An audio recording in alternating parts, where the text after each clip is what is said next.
Good afternoon, ladies and gentlemen, and welcome to the second episode of the Eli and Pat Show.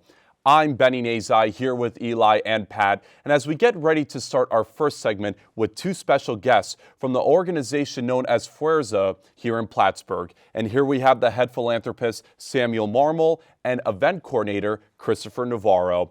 And of course, a special thanks to Fuerza for allowing these two gentlemen for coming onto this show. And if you want to keep up to date with any Fuerza-related events, follow them on social media at Fuerza_Plattsburgh.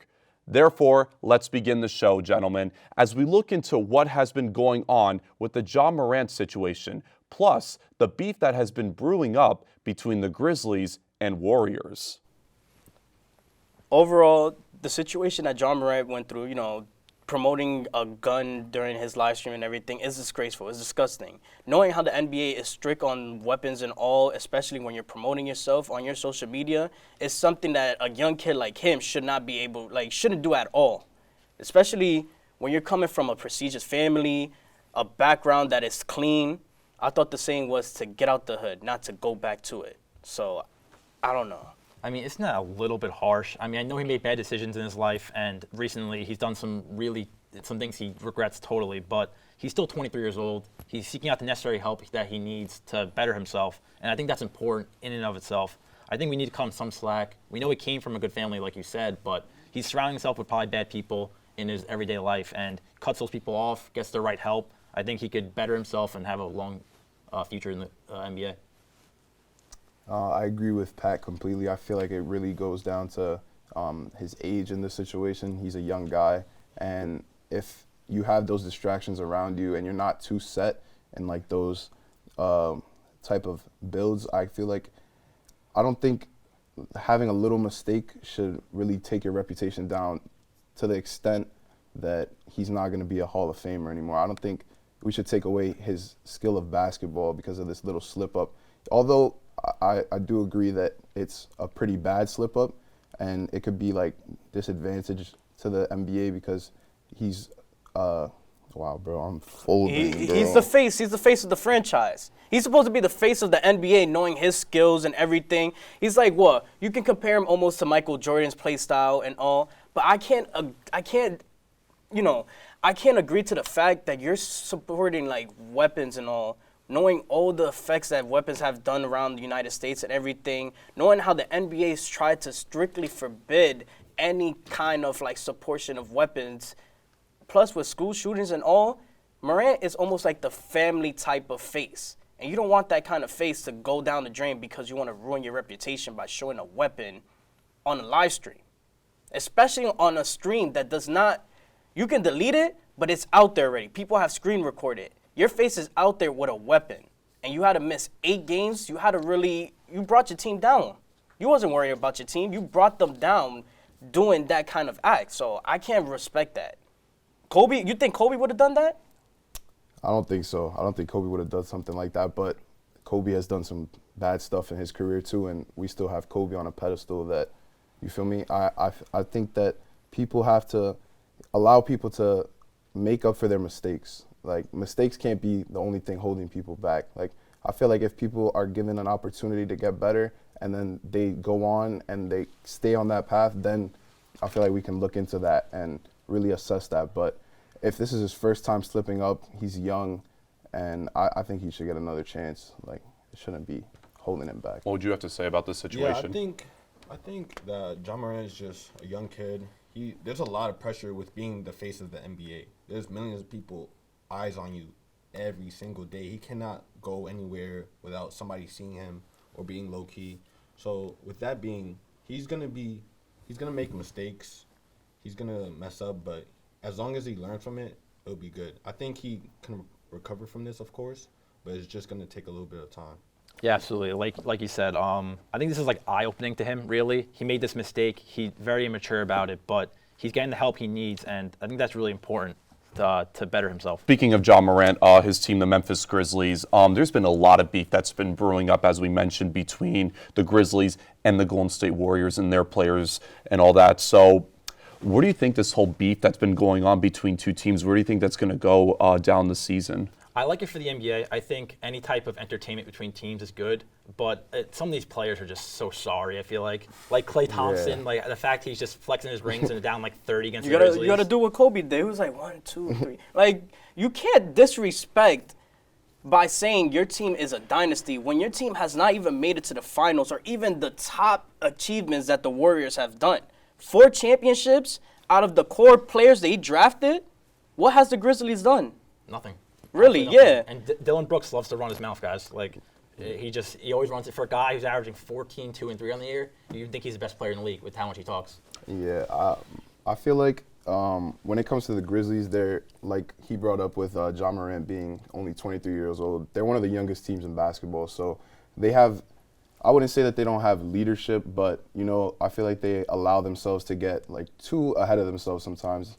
And with everything going on with the Dylan Brooks situation, I feel like Dylan Brooks is trying too hard to, like, fit that Draymond Green role. Like, he's trying to be the physicality towards the team and, you know, try and get in people's heads. Like, I feel like a team needs that. So I personally don't really think Dylan Brooks is bad per se, like, for the league. Like, I feel like the beef that he's bringing in, like, you know, getting in these players' heads is pretty good because it brings entertainment, and at the end of the day, that's why we watch basketball, is to be entertained. Final comment from you as we wrap up this segment?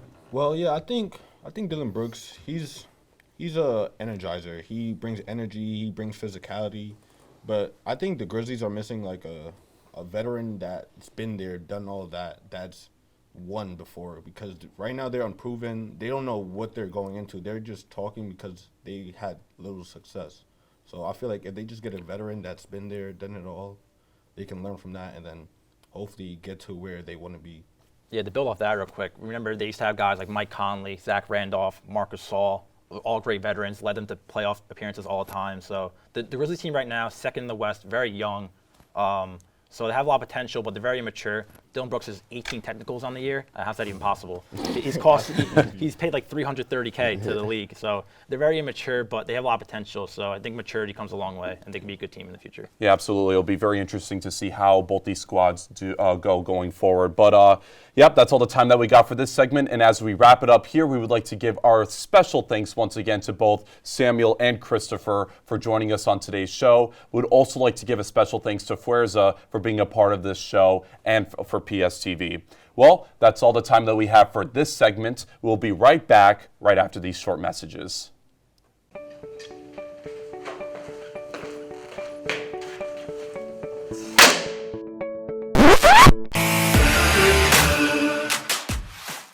Yo, dude, that's a banger.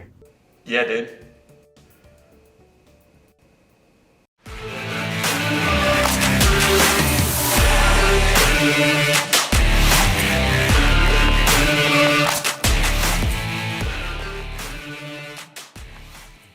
Welcome back as we get ready for the second segment as we switch gears to football. As we're in the midst of the NFL offseason, it has been a crazy free agency period.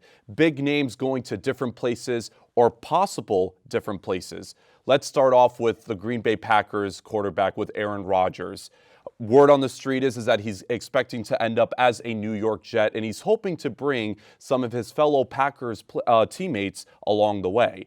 But again, it hasn't been made a final decision on his part from the Jets or the Packers. So the big question here, boys, is Aaron Rodgers going to end up as a New York Jet? I think he has to at this point. If you're the Jets, you've put so many resources into getting him to come to your team. If you don't get him, like, you're just a dumpster fire for another 5+ years. I mean, they haven't had a good quarterback since Chad Pennington in the past 12 years. So they need Rodgers. They're looking to get him. They're getting the weapons that he wants. Signed Alan Lazard, signed Mecole Hardman recently. So they want him. I think he wants to come to New York as well. They'll pay his contract. They'll give up whatever it takes to get him because they need him if they want to compete in the AFC. You know, somewhere he's not going to end up in the arena that is being hosted by your known Giants, right? How come Aaron Rodgers wants to go to the Jets? Well, I can understand Daniel Jones. Yeah, he's your QB for the next couple of years, but Rodgers, he's about to move right next door with y'all. Listen, man, Aaron Rodgers is a great player, Hall of Fame career, one of the greatest QBs of all time, but he's old. The man's like 38, 39. I forgot how old he is, but you can't move forward with that. he's gonna provide like maybe 2-3 years of good football, but now is Daniel Jones' time. He's an ascending QB. The GM is getting us some weapons, some Paris Campbell 40-yard dash, and Darren Waller, premier tight end in the league. So I think with those moves, Daniel Jones will make another jump in his play, and then will show to everybody that he's a good QB. What about you? I feel like he's being a little too generous to the Giants. You know, I think Aaron Rodgers wants to go to the Jets because they're the better fit team for him. That's really as simple as it gets. The Jets had one of the best defenses in football last year. They had the offensive rookie of the year, defensive rookie of the year. Aaron Rodgers, like they said, made his little list of possible targets that they want to pick up. So I feel like Aaron Rodgers, I don't see him going anywhere other than the New York Jets. It's getting too late. Like, I feel like there's nowhere else for him to go. Well, let's talk about that hypothetical if Aaron Rodgers ends up as a New York Jet. He'd be following in similar footsteps that his predecessor, Brett Favre, did, where he was on the Packers, ended up going to the New York Jets. Favre didn't have a lot of success with the Jets, but the Jets feel very optimistic about Aaron Rodgers in this situation.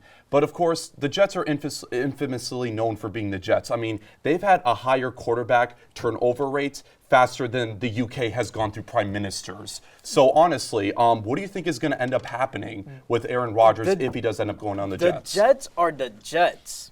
Aaron Rodgers is washed. Aaron Rodgers most likely will turn out to be how his career is going to most likely end up how Brady's career ended. Let's say, go to another team, try to win a chip with them. Is it going to work? I can say the Jets defense could work out. How can their offense work out with Aaron Rodgers? That's the question. How can Aaron Rodgers work with the Jets' current offense, who, what did they produce last season? Tell me. Well, okay, the Packers' offense was middle of the pack besides having no weapons. So I think you're wrong about Rodgers not moving the needle for the Jets. I think he's much better than Favre was at this point in his career. He doesn't turn over the ball as much. We know he has a cannon of an arm, great accuracy. So Rodgers will make this team a contender in the AFC, but can the Jets beat the better teams in the AFC? Can they beat the Chiefs? I don't think so. No. Bengals? Probably not. Bills? Maybe, but that's the question. The Jets are a young roster. Do they have the experience in the playoffs to win those big games? Because we haven't seen it yet. They only went 8-9 last year. So I don't know. I think Rodgers brings that veteran presence. He moves the needle for them, and he gives them a great chance of competing in the AFC. I'd say the Jets missed the playoffs this coming season. I'll just say that. Aaron Rodgers is coming off of a team that didn't really have an offensive, they didn't have offensive support.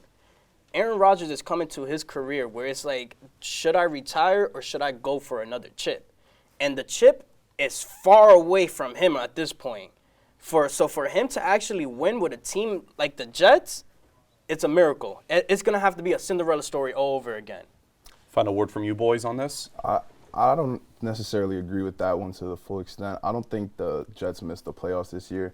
If you look back at their record from last season, correct me if I'm wrong, they were like a near 500 team. Yeah, but I think a lot of those games that they lost, when instead of having Zach Wilson and Mike White at quarterback, you have Aaron Rodgers, a Hall of Famer, with the Offensive Rookie of the Year, and all the acquisitions that they're trying to make. I think that offense makes that push. But can he stay healthy? Health? I don't know about that. Then where do you see the Jets? Aaron Rodgers' health is not a problem. Yeah. His health is not a problem? When has he ever been hurt? Where are you getting this from?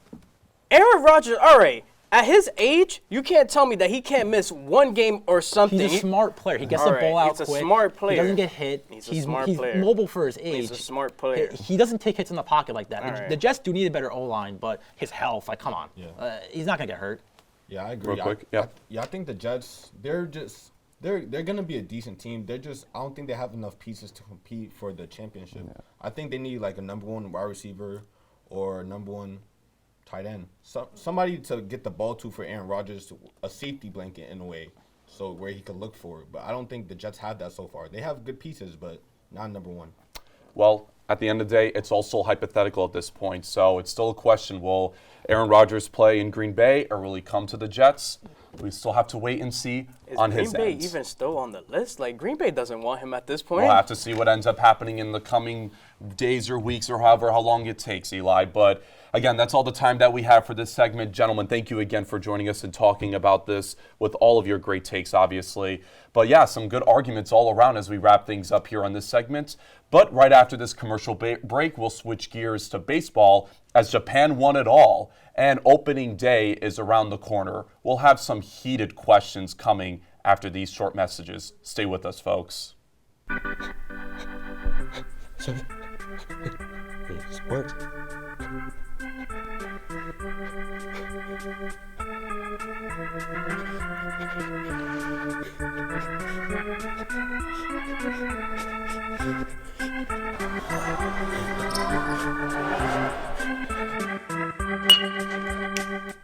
Are you okay? Card sports! Welcome back, everyone. It's time for our final segment, baseball. As the World Baseball Classic has come and gone, we saw history being made as Japan went undefeated in this year's tournament while winning their third championship in WBC history. Neither of your guys' teams won this tournament. Team USA fell. The Dominican Republic fell. So let's talk about Japan, though. What did you guys think about Japan in this tournament overall? They were dominant, Benny. They were absolutely unreal. Went undefeated, too. And obviously, the man of the hour, Shohei Ohtani, he is just unbelievable. He's a unicorn. We've never seen anything like him. He's honestly a pleasure to watch, really. A 1.86 ERA, 11 strikeouts and 9 innings pitched, with a 4.35 average and a 1.35 OPS. I mean, he does it all. And that moment with Mike Trout was phenomenal. That's just getting him ready for the playoffs. I just see him, not with the Angels at least, but on another team, getting to that playoffs. You know how Ohtani goes under pressure. So I wouldn't really I would expect him to go over and above once he gets to that World Series. You think the WBC, that's his prime playoff appearance? No. Watch when the World Series comes around. He just needs to find the right team.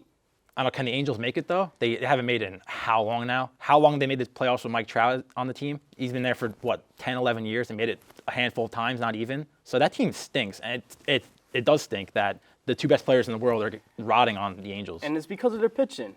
The Angels do not have good pitching to really make it far. Shohei, he can't carry a whole team by himself.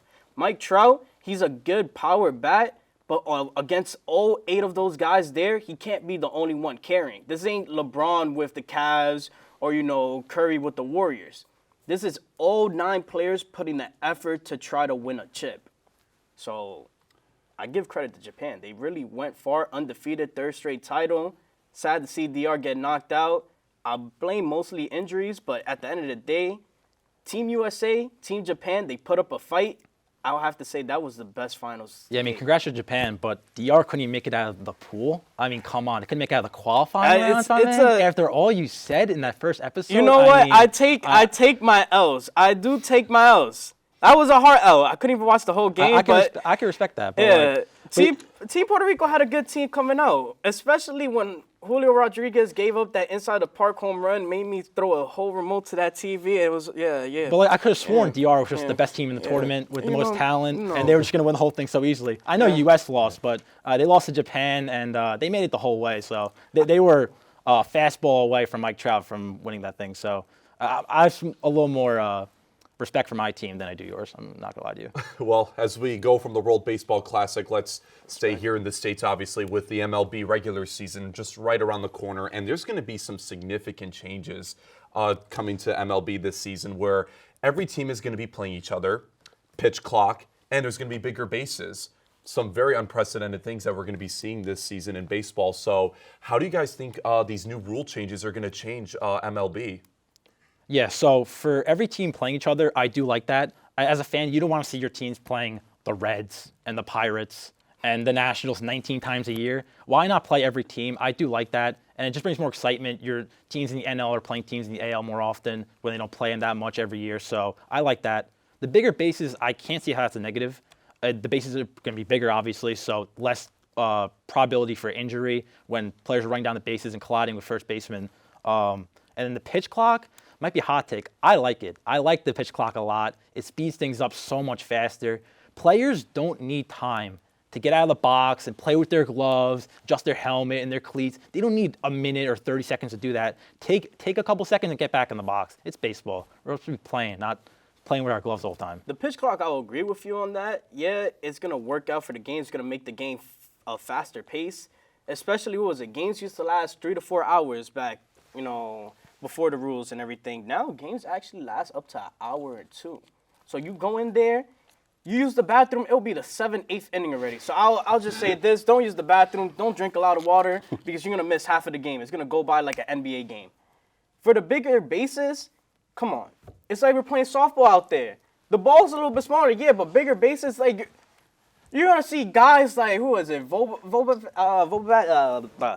to see guys like Vogelback, yeah. Yeah, Vogelback, Stanton. You don't see these bigger dudes stealing bases like Prince Fielder is still in the game. So that's fun. I want to see Vogelback run down second base and steal second. Why wouldn't I want to see that? He hasn't stolen a base in his career. If he's chasing a burger, I'm telling you this, you can come after DR. But when it comes to who runs New York and the Mets, whew, I feel my Yankees in the air. And these rule changes, Benny, come on. It's going to be exciting. It's just another thing for Yankees to complain about at the end of the year when they falter in the playoffs. Don't say that. It really is. Don't say that. I was going to ask about that. I mean, definitely for the baseball thing, I guess it's a good thing that Lamar Jackson is not in MLB. But definitely when it comes to, New York's baseball teams, you got the Yankees, the Bronx, Mets, Queens. I mean, who's going to be the better of the two? I don't see how the Yankees are a better team than the Mets right now. I mean, they upgraded the pitching rotation, sure, but they got Carlos Rodon, Frankie Montas, but they're both hurt right now. And the lineup stayed the exact same. The Yankees are betting all their success this season on their young players. Peraza, Cabrera, Volpe, he's not even up yet, Dominguez. They need these players to step in because guys like Josh Donaldson, he ain't doing it for you. Stanton, he's old, can't play the field, but he's still got a good bat. Judge, obviously, but he won't hit 60 home runs again. I think we can both agree on that. That's way too much. He had one career year, to only have that once. So I don't see how the Yankees are better than the Mets. The Mets improved in a couple aspects, and they won 100 games last year in a tough division. The Mets choked the whole division. You lost the division to the Braves, the defending champs of 2021. How's that a bad thing? It's a bad thing because y'all had the division. Y'all choked up the division. As for the Yankees, we kept the division since day one of last season, and we're going to do the same. We have teams that will want to compete, but are they going to compete against New York? Of course not. I can agree both teams are good, but what can the Mets do? Y'all lost Edwin Diaz to the WBC. Y'all have a bullpen that I even will say, all right, can I give it faith? A starting rotation with a Cy Young winner, but can both of them stay healthy? We'll see. They're in their age. They're already at the age where it's retirement or done. They're both Hall of Famers, but for the Yankees, we have a young core coming up. Volpe, he's going to break camp. Everybody knows this. Volpe could even be the next Jeter, but I'm not going to put it to that level because he's not at the major. But for the Mets perspective, I don't want to hear nothing. When y'all had the division since day one of last year and couldn't even finish it, y'all finished off a tie against the Atlanta Braves. The Mets didn't lose that division. The Braves won it. There's a difference between that. The Y'all Braves won lost the the division. Braves won 101 games as Y'all well. still had to face a wild If card you have to series. win over 100 games to win a division, you're in a tough division. And the Phillies were also in the division, went to the World Series. Who do you guys have in your division? The Blue Jays, the Rays, the Red Sox. That's easy. None teams of we those can teams win. made the playoffs. The Rays did, but they we got still bounced won out the early. division, though. Even though I can give the Yankees their lineup last year in the ALCS, most trash lineup ever. Donaldson, yeah. And it didn't get better. That's my point. The Yeah. lineup didn't get better at all. Who do You're you think betting is on gonna young pick players. up Donaldson? What You team guys is gonna have pick him. up Donaldson? All right, we have him because we made an awful trade against the Twins. Of course, I'll give that trade was unnecessary. But at the end of the day, this team still went out, won. They were over 35 games, over 500. This team went out to play, and if they still have this core and still won a division with this core, I still have faith that this team can make it far with this core. I want to stick with the Yankees for a moment, and let's talk about Aaron Boone, the manager. He's been the manager of the Yankees since 2018. They haven't even made the World Series under his tenure, and the Yankees, they have very high expectations going into every season when it comes to that. Is this a make it or break it year for Aaron Boone? This is a make or break it year. At the end of the day, Aaron Boone had one expectation: win a World Series. We haven't seen a World Series in the Bronx since 2009. It's been more than 12, 13 years. We keep on switching up who's our manager and all. Aaron Boone is supposedly the choice because he hit that walk-off home run against the Red Sox. But where's that magic now? I give faith that we have a core. We just don't have the leadership. Aaron Boone, you can say he has the leadership. You can say he has the statistic stats of being a good coach. But seeing how he got blown away by Houston, who he's faced 3 times. Yeah, who he faced 3 times and still lost. It makes I don't see it. This is Aaron Boone's do or die season. If he doesn't really have an impact this season, he needs to leave. I don't see the Yankees having the core to go far enough. We've seen it these past couple of years. They don't have the guys capable. Like I said with the young players, if Volpe were to come out and just bust onto the scene and become an absolute monster, that would be important for the Yankees. With the Mets, though, like you said, their team is old, but that's the point. We're a win-now team right now. We might not have the best future, but we have some young pieces.